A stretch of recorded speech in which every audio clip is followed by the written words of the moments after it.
Monty started this series 2 weeks ago when he talked about how, this transformation, this life change that takes place from the inside out is available to everyone, not just the church staff and the pastor or the worship leader, but every believer who has accepted Jesus Christ as their Savior. And then last week, Todd, he so well presented how the power of this change, where that comes from. It comes from none other than Jesus Christ, and we can have freedom over sin and bondage in our lives, because of the change that takes place when we accept Him. He challenged us last week to read through the book of Ephesians and just notice how many times the phrase "in Christ" was repeated over and over. This 5-week series is based on the transformation that's described in Ephesians chapter 4. Excuse me. Just get these pop-ups here coming at me. Okay. Today we're going to look at God's plan for transformation and what that really means, to us. This movie, that Hollywood was really gracious to us to start it, at the same time that we started this series. But as of this past Monday, it had grossed $751 million worldwide. But we know that these transformers that are on the screen, that it's all Hollywood. It's special effects and computer-generated graphics, and we can't help but ask ourselves. You talk about transformation, a change in my life. Is that really possible?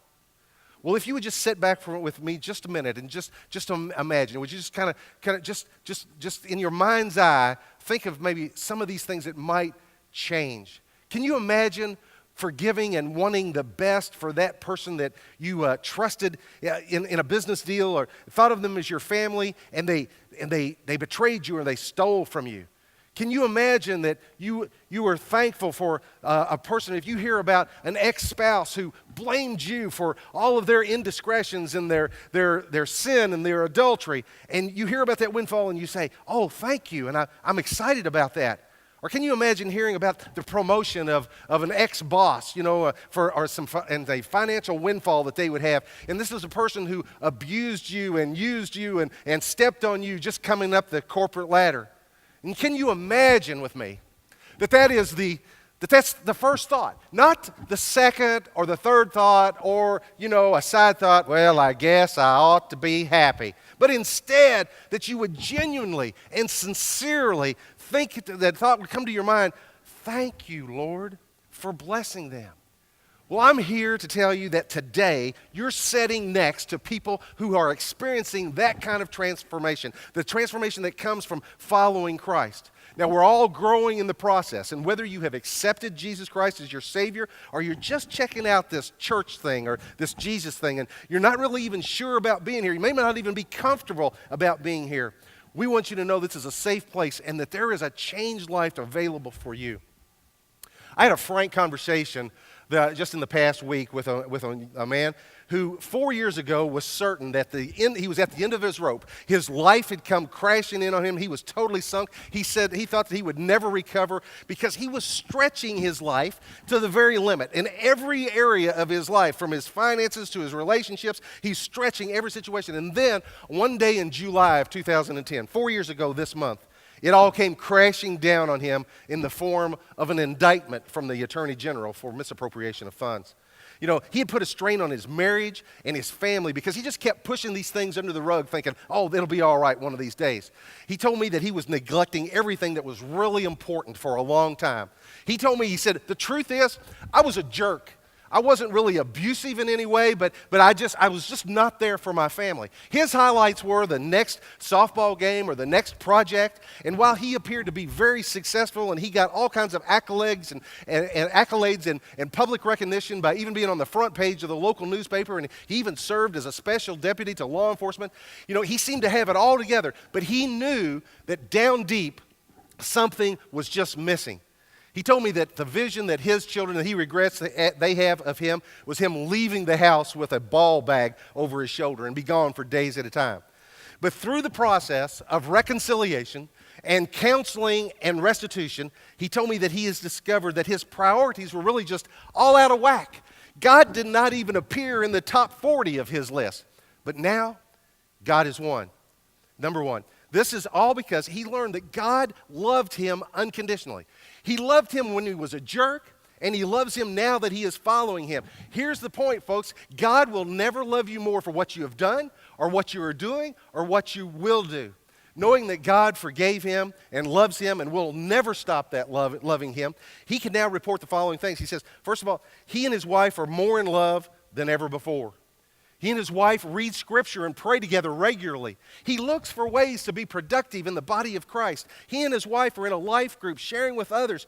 He is totally transparent now with his life and with his finances. You know, he shares his story of his struggle, but he gives God the glory for bringing him through it.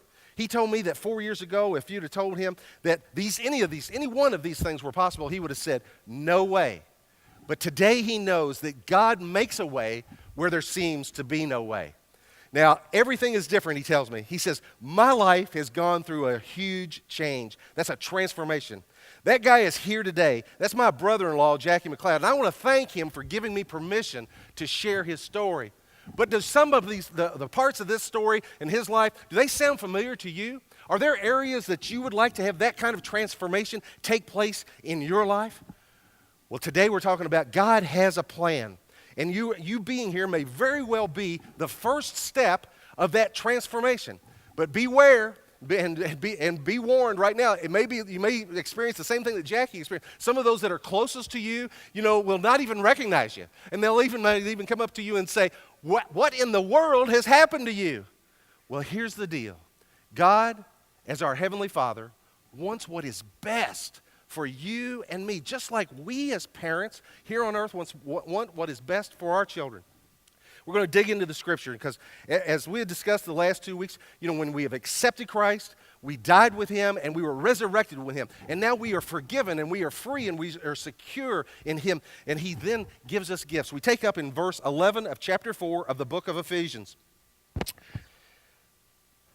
It was he who gave some to be apostles, some to be prophets, some to be evangelists, and some to be pastors and teachers. Why? Why would he do that? Well, he did it to prepare God's people for works of service so that the body of Christ will be built up.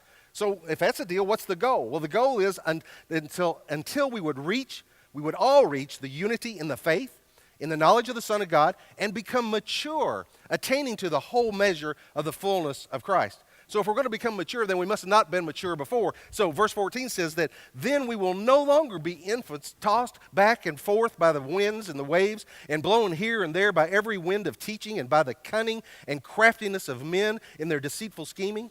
So instead of being tossed back and forth and being infants, now instead, verse 15 says, speaking the truth in love, we will in all things grow up into him who is the head, that is Christ. From him the whole body, joined and held together by every supporting ligament, grows and builds itself up in love as each part does its work. So you may ask, well, what does this passage have to do with God changing my life? It talks about apostles and prophets and evangelists and pastors and teachers. How can this really help me change from the inside out? Well, verse 6, you see, gives us God's divine plan. It is that we would all become part of this church that he instituted, that he created, and that we built, was built. He told Peter he's going to build it on him. He's going to be the rock. But, when we accept Jesus Christ, we become a part of that. Now, when we say church, I'm not necessarily talking about the building or the name over the building that you enter, maybe on a weekly basis to worship. No, we're talking about, the entire body of Christ. And I know that for some of you, even the sight of a steeple or a building with a cross on it causes you to kind of throw up in your throat a little bit, or it causes your stomach to turn over because you've been hurt so badly by an experience in the church. But I can share a truth with you today. The truth is that the church and the family are the two most important institutions that God has ever created for increasing the population of heaven so that more people will go to heaven and not go to hell. Those are the two most important institutions that he has, and Satan knows that. And he focuses his attacks on those two groups, on the church and on the family, because he knows that if operated according to God's plan, they will reach and cause life change and transformation in countless hundreds and thousands of millions of people. The second truth I want to share with you is that if you've experienced hurt by people acting ungodly in the church, that was not God's plan, and that's not his plan for you. Today we're talking about the whole body of Christ and his bride, and the one that he sacrificed himself for, and he died so that we can live. So while every person of all ages are important and necessary to carry out the Great Commission here at 990 Star Shoot. Today we're talking about the bride of Christ as a whole and how we as the whole church can come together and to increase the population of heaven. Notice the opening words in this passage. It starts out with, He gave. This is really important because it was God that gives the leaders in different places and positions to help mature the body.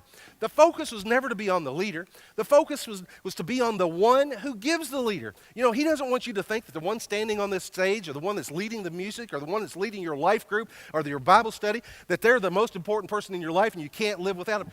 He is the only one that can occupy that position, He being God. You know, we don't give, He didn't give us leaders, you know, just to be famous and to gather masses of material wealth and all that. He gave us leaders to equip the church and to equip us so that we can serve each other. That builds up this church. Notice, though, that there's a couple of different classifications of these leaders that He gives us. So, okay, these gifts that He gives us. The first one was apostles. And who are those? Well, in the strictest definition of the New Testament, you know, an apostle was that person who was an eyewitness to the resurrection of Jesus Christ. And while today we don't have eyewitnesses to the resurrection walking among us, we do have those that are pioneers and those that have a vision and those that have a calling and an anointing to go in places like David and Amanda to reach the unreached people groups, you know, and to translate the Bible so that they know about Jesus Christ. And they have this vision to do that. So we do have people with an apostolic, you know, calling on their life, and we're so thankful for them that do that.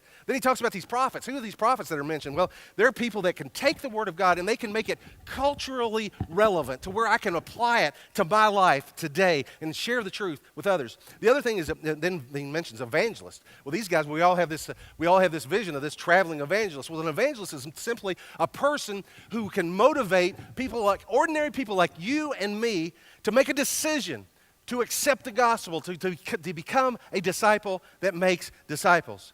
In the last leader that he mentioned is pastors and teachers. And in some translations, it actually has pastors/teachers, because a pastor is literally a shepherd.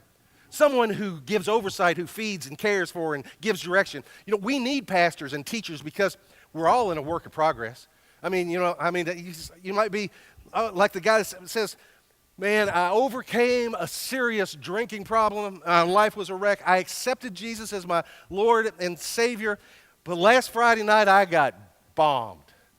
Am I no longer a Christian? No, you're no longer. It doesn't mean that you're no longer a Christian. What it means is that you do need a pastor or a teacher to come alongside of you and to show you what the Word of God says about living your life and who He is. Now, is that lifestyle pleasing to the Lord? No, not at all. Apostle Paul said, should we continue to sin so grace can abound? No, not at all. That's not the point. The point is, though, it's all a work in progress. None of us here have it figured out. This guy on the stage, first and primary, I don't have it figured out. But a teacher is someone that will communicate that truth, and we will be able to become more like Christ, is what we're going to talk about a little later on. You know, so what do apostles and prophets and evangelists and pastors and teachers have to do with life change then? Well, you know, it's important for us to understand that, you know, we each fit into one of these categories as the body of Christ. You know, in today's world, the average Christian thinks that his responsibility goes no farther than to show up on Sunday, toss a few bucks in the basket, and after that, we tend to have the attitude that we just let the clergy do what we call the work of the ministry. You know, folks, that kind of stinking thinking is going to rob you from experiencing the best that God has for you and what He has for me, and experiencing real life change and transformation. You know, to experience this life change, you know, God's plan is that we've got to be in a position to receive that grace. And so let's just get practical. You know, God has a playbook. You know, our Heavenly Father has a plan for His children. And just like, you know, I've had plans for my children. You know, but I'll have to admit to you, many times my plans have been rooted out of selfish desire, you know, my own expectations. The big one is, don't embarrass me. Okay, that's all that I was worried about. Instead, you know, our Heavenly Father, He unilaterally designed all of this for our best. You know, He didn't have any of those selfish desires. He wants what is best for you and for me. So in the playbook, play number one is, leaders are gifted by God to equip the believers for service. You know, transformation in the church requires that people being equipped to serve. Most of us have been brought up to think that, it's the pastor's job to do the work of the ministry. Statistics today tell us that 90% of all the churches in America are 75 people or less. 85% of all the churches in America are either plateaued or declining. And why is this? It's because, that most of these churches are just, 100 or more. And the reason is that that's the number of people that one pastor, if he works really, really hard, can really serve and pastor and shepherd and meet all of their needs. Well, what do I mean by meet all of their needs? Well, I mean, that's what we do. We want them to take care of things. Like when my friend is sick and in the hospital or been in a car wreck, I call the pastor and say, would you go visit him? Or somebody's in trouble or having marriage issues, I say, would you go counsel him? Would you teach and would you preach? We expect the pastor to do all of the ministry, and we just kind of be the sheep or the consumers. The point is, this is not in your outline. It's not. If you have a pen, you might want to jot this down because you'll probably want to confront me about this. Okay, but here's the point that I would like to make. Okay, the pastor's job is not to shepherd everyone. The pastor's job is to see that everyone gets shepherded. Should I say that again? The pastor's job is not to shepherd everyone, but the pastor's job is to make sure everyone does get shepherded. Do you know that in half the churches in America, not one person will come to know Christ during this year, 2014? Why is that? Because we've got this consumer mentality that someone else should do the ministry. It brings me to play number 2. Play number 2 is, and it plugs you and I both in, every one of us is a minister.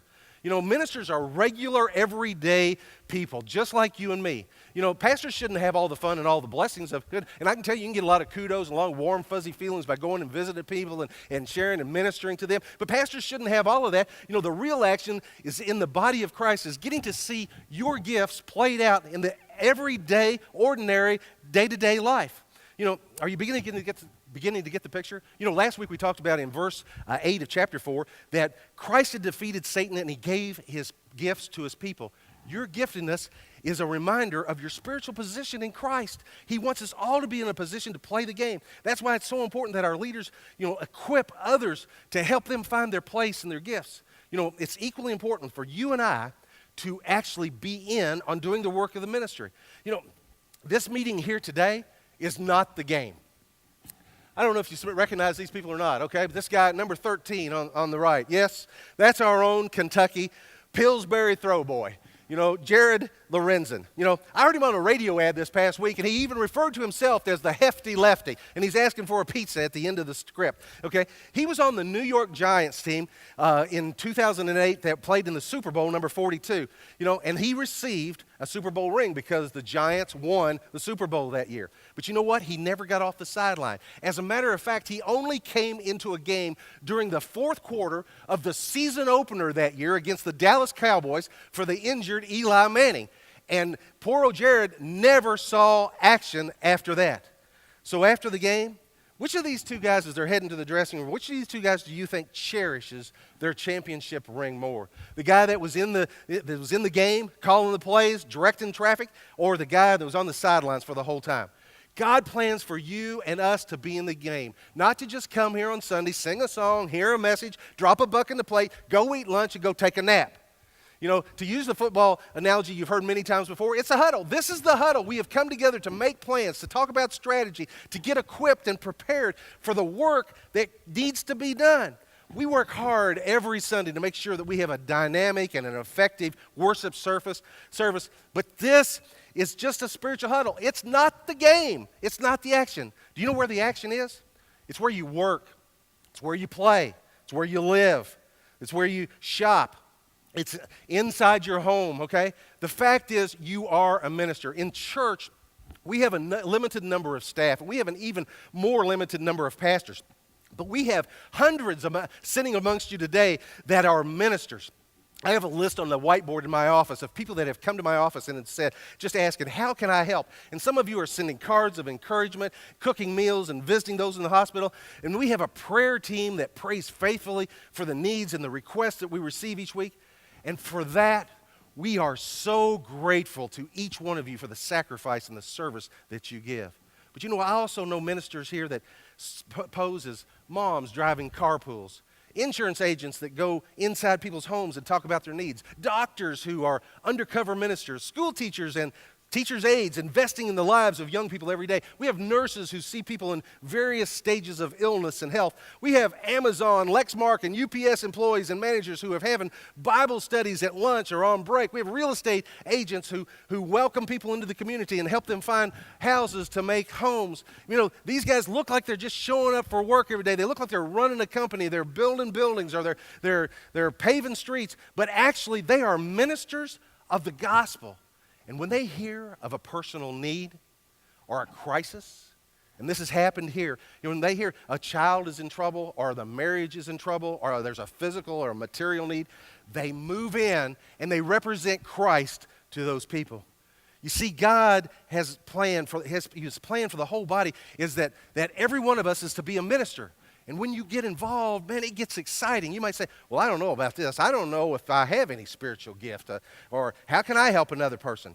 Can I be plain? Okay, every child of God has at least one spiritual gift. If you receive Christ, the Spirit of God already lives in you. Ephesians 1:13-14 says, and you also were included in Christ when you heard the message of truth, the gospel of your salvation.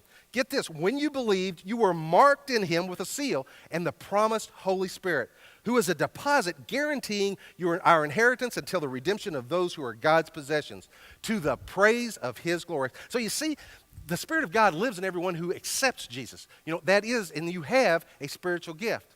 So the question is not whether you are a minister or not, it's how are you equipped and how well are you using your equipment. So that leads us to play 3, which builds on 1 and 2. You know, 1 was God gives us a prayer life would consist of a grocery list for God to be my own personal Costco, and I couldn't go to bed unless I ran through the entire list, you know. And miss church, oh my goodness, sometimes I would never miss a Wednesday night or a Sunday night not because I wanted to spend time with God, but because I wanted people to see that I was there every day, every time that the doors were open. Well, not only that, you know, I was becoming judgmental towards my Christian brothers and sisters.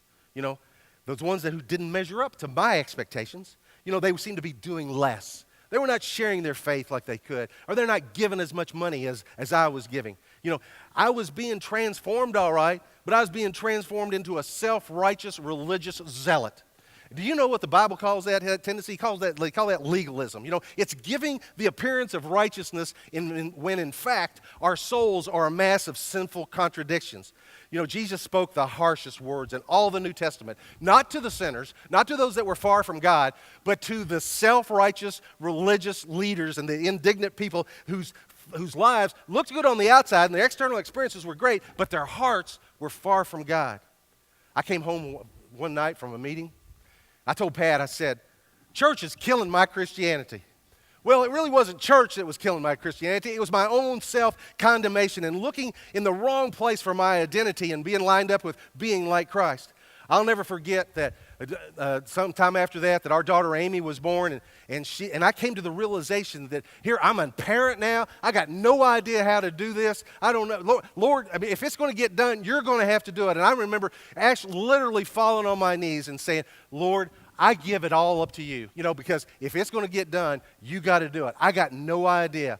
And that's when he began to take control of the change that was taking place in my life and the transformation. And it's still happening today. I don't mean to tell you by any stretch of the imagination that I've got it figured out, because I haven't. Man, I mess up day after day. I mess up. But it goes on. But by his grace and his mercy, he has given me a peace that surpasses all understanding, that I can't understand, because I can trust in him. Many of you that may have children, maybe even at this hour, that are in the rock. Okay, and our daughter is referred to as Miss Amy. She taught a series up there recently on transformation, and she used that famous passage from Romans 12:2, and it reads, "Do not conform any longer to the pattern of this world, but be transformed by the renewing of your mind. Then you will be able to test and approve what God's will is, his good, pleasing, and perfect will." You know, there's a video clip going to come up, and there's no audio to it. It just shows you kind of a picture where she got this cocoon harbor. That's all I know to call it. I mean, it looked like a clothes hamper, okay, and whatever. We had to spray these bugs down all the time, and what they were, these larvae, if that's the correct term, I call them worms, okay? They were in there, and they're going through this metamorphosis, okay, and they're actually changing into butterflies. And she taught them that when you're transformed from your old nature to your new nature, that change will be just as dramatic as from those worms to those butterflies. Amy received an email from a mom just a few days after that, or maybe the next day, from the mother of one of the students. And she was describing a conversation that the mother had with the student on the way. And the child said, she'd accepted Jesus Christ, but she wasn't sure she was changing like Miss Amy taught. And how do I know, or what do I do? And as a result of that and the wisdom of her mother, she says, well, maybe we should just read the Bible together. So this summer, they started, I think, in the book of Hebrews, and they are reading through the Bible together just to find out who God is and what he has in store for us. And then that's a first step to that change. So just like that fourth grader from the rock, how do I know if I'm really transforming, or am I just going through the religious motions? Well, verse 14 says that if we have done this, once we are prepared and we are prepared for service and we begin to serve, verse 14 says then we will no longer be infants tossed back and forth by the waves, blown here and there by every wind of teaching and the cunning and craftiness of men and their deceitful scheming. So the first thing that we need to know is that if we're transforming is, are we in the Word? Knowing what God says about himself.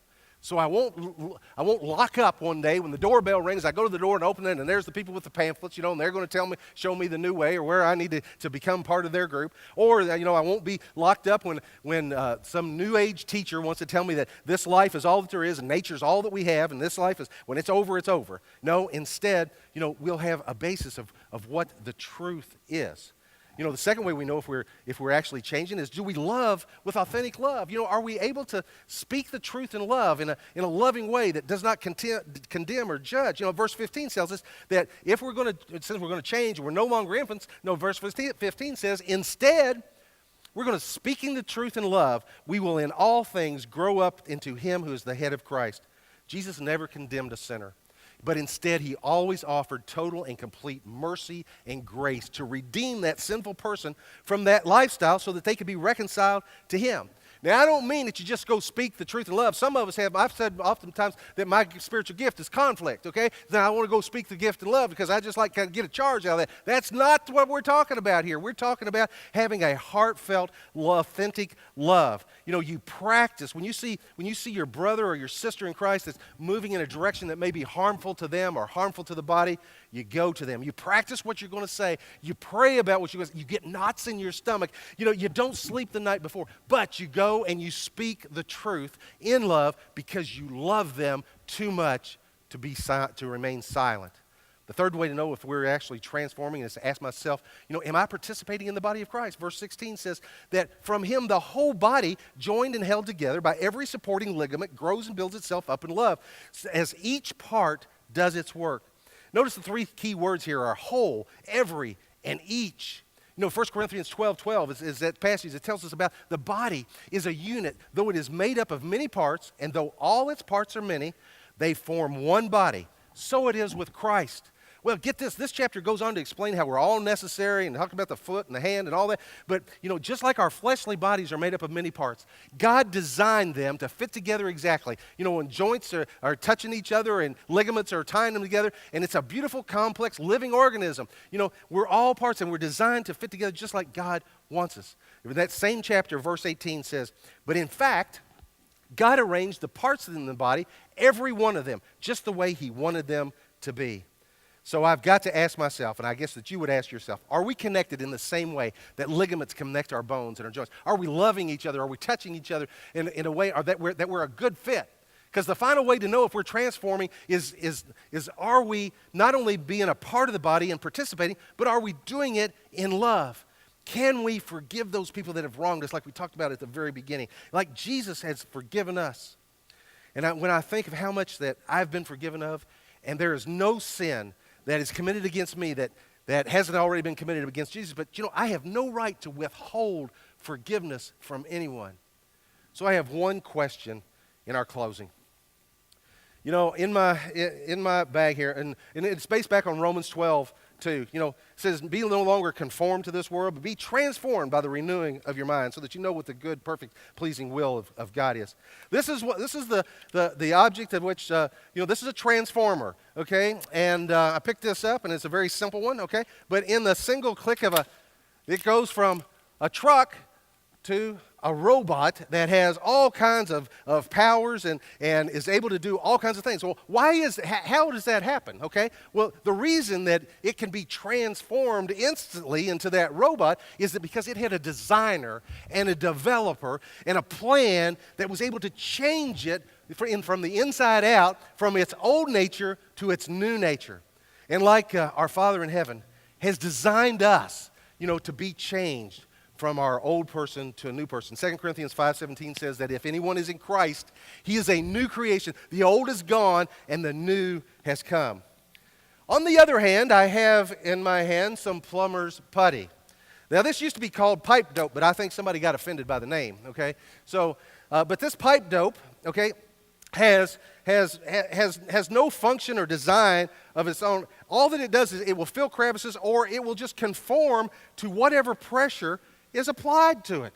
Okay? And the more pressure that you apply, the more that it gives in, the more that it conforms. And my handprint is even coming up on this. It will just conform to whatever comes against us. It's kind of like the pressures of the world, that come against us. We got money and status and popularity and acceptance and power and sex and possessions. And every time one of those pressures come against us, we can either cave in or have a hole in us, or sometimes even our insides feel like they're just being squeezed to where there's no reason to go on, or there's no way to get back to where we were. You get to decide, because God loves us so much. He lets us decide. Do you want to be transformed, or do you want to remain and be putty? The thing about it is, I'm here today. You may be asking yourself, what's all this stuff got to do about, being a body of the Christ, being part of that? Well, here's the thing.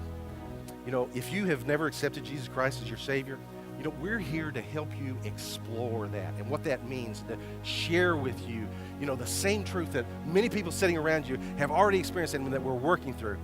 And that is really all that we want. That's the purpose for all of this function here. And that's all that God wants. He wants the best because He loves you unconditionally.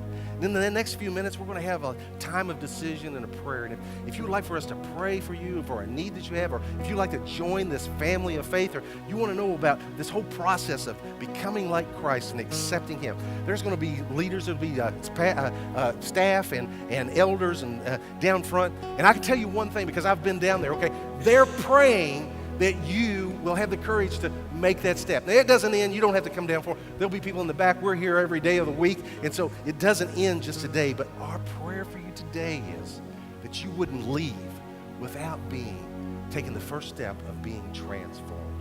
Would you stand with me and sing as we sing, "Oh, how He loves us"?